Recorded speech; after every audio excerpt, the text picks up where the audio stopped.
जय श्री राम बोलो और भूखे मर जाओ। जो भी राहुल गांधी कह रहे हैं उनको वास्तविक तौर पर सिर्फ वोट बैंक की राजनीति करना चाह रहे हैं, हिंदुओं का अपमान करके।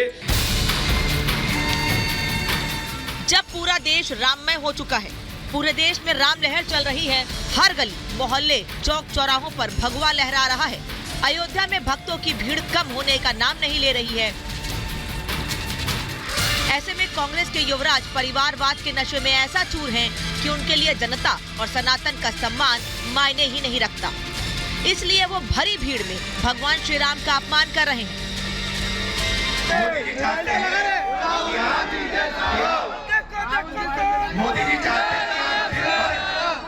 दिन भर मोबाइल पे रहो, जय श्री राम बोलो और भूखे मर। हालांकि वहां मौजूद जनता ने राहुल गांधी को ऑन द स्पॉट जवाब दे दिया और कहा कि ऐसा नहीं है, आप ठीक नहीं बोल रहे हैं। और इसमें आपकी जरूरत होगी। मोदी जी ये नहीं चाहते, मोदी जी ये नहीं चाहते, मोदी जी नहीं चाहते। हालांकि ये पहली बार नहीं है जब कांग्रेस के युवराज ने देश की जनता और सनातन का अपमान किया हो। इससे पहले भोले की भक्ति में झूमने वाली काशी के लोगों को राहुल गांधी ने शराबी बता दिया था। जिस काशी के हर कण में शंकर विराजते हो, राहुल ने उस पावन धरा का अपमान करने में कोई कसर नहीं छोड़ी थी। यूपी का भविष्य रात को शराब पिए नाच रहा है, डांस कर रहा है, नशे में। जाति और धर्म की सियासत करने वाली कांग्रेस को आईना दिखाने के लिए बीजेपी नहीं, देश के साधु संतों ने भी मोर्चा संभाल लिया है। बीजेपी और साधु संतों ने कांग्रेस पर सनातन का अपमान करने का आरोप लगाया। कांग्रेस पार्टी के लोग दिखावे के लिए जाते हैं मंदिर में और भारतीय आस्था, भारतीय ईश्वर की पद्धति, हमारे संस्कार, इन सबों का अपमान करते हैं। इसलिए ये इंडिया गठबंधन या तो भारत के आस्था, संस्कार, संस्कृति, सनातन के अपमान पर चुप रहता है, मौन स्वीकृति या बोलने की हिम्मत नहीं कर पाता, क्योंकि चुनाव जीतना जरूरी है। जो भी राहुल गांधी कह रहे हैं उनको वास्तविक तौर पर सिर्फ वोट बैंक की राजनीति करना चाह रहे हैं, हिंदुओं का अपमान करके। जिस प्रकार से केवल मुस्लिम तुष्टीकरण, मुस्लिमों का वोट चाहिए, उनको पता है हिंदू इनको वोट देने वाले नहीं, जो राम का नहीं, हिंदू साफ साफ कहते हैं वो किसी काम का नहीं। चुनाव में राहुल गांधी हर बार नया चोला ओढ़ते हैं, लेकिन इस बार राहुल को वो भी ध्यान नहीं रहा। अब सीधे सीधे भगवान राम के अपमान पर उतर आए हैं। लेकिन इस रेस में राहुल अकेले नहीं है, बल्कि इंडी गठबंधन की पूरी फौज उनके पीछे खड़ी है और सनातन का बार बार अपमान कर रही है। बड़ा सवाल यह है कि क्या सनातन के विरोध और अपशब्दों से 24 का चुनाव जीतेंगे?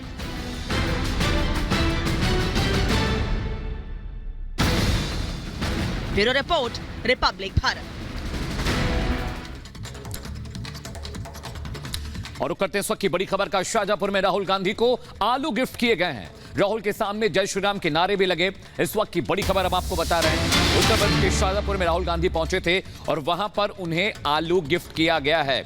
साथ ही साथ वहां पर जिन लोगों ने आलू गिफ्ट किया उन्होंने जय श्री राम के नारे भी राहुल गांधी के सामने लगाए। इस वक्त की बड़ी खबर हम आपको बता रहे हैं। शाहजहांपुर में राहुल गांधी पहुंचे हैं, जरा सुनिए।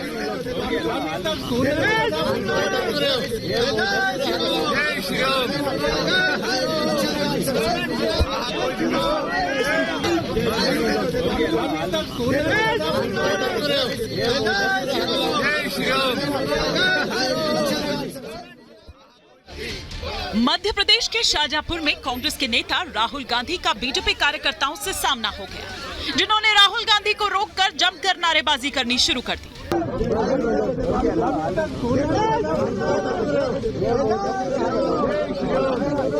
मोदी मोदी और जय श्री राम के नारे सुनकर राहुल गांधी उन कार्यकर्ताओं के पास पहुंच गए, लेकिन वो लोग चुप होने के बजाय और जोर जोर से नारे लगाने लगे।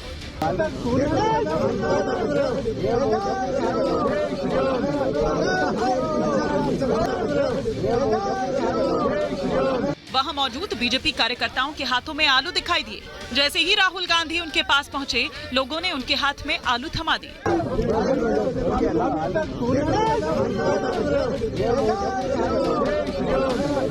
शाहजहांपुर के बीजेपी नेता ने बताया कि इधर से आलू डालो और उधर से सोना निकलेगा वाले वीडियो को देखकर ही राहुल को आलू दिया गया। Bureau report, Republic Bharat. उधर राहुल गांधी हो या फिर इंडी गठबंधन के बाकी नेता, देश विरोधी और सनातन विरोधी बयान थमते नजर नहीं आ रहे हैं। एक बार फिर से ए राजा ने राष्ट्र विरोधी बयान देते हुए सनातन पर सवाल उठाए हैं। रिपोर्ट आपको दिखाते हैं।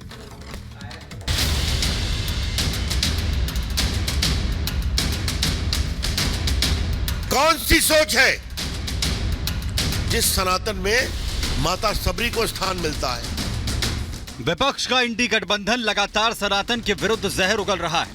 मोदी विरोधी गुट और उनके नेता सनातन और हिंदू धर्म के साथ ही राष्ट्र के खिलाफ एक से एक तीर चला रहे हैं। इस बार सनातन को और राष्ट्र को ललकारने की गलती ए राजा ने की है। तमिलनाडु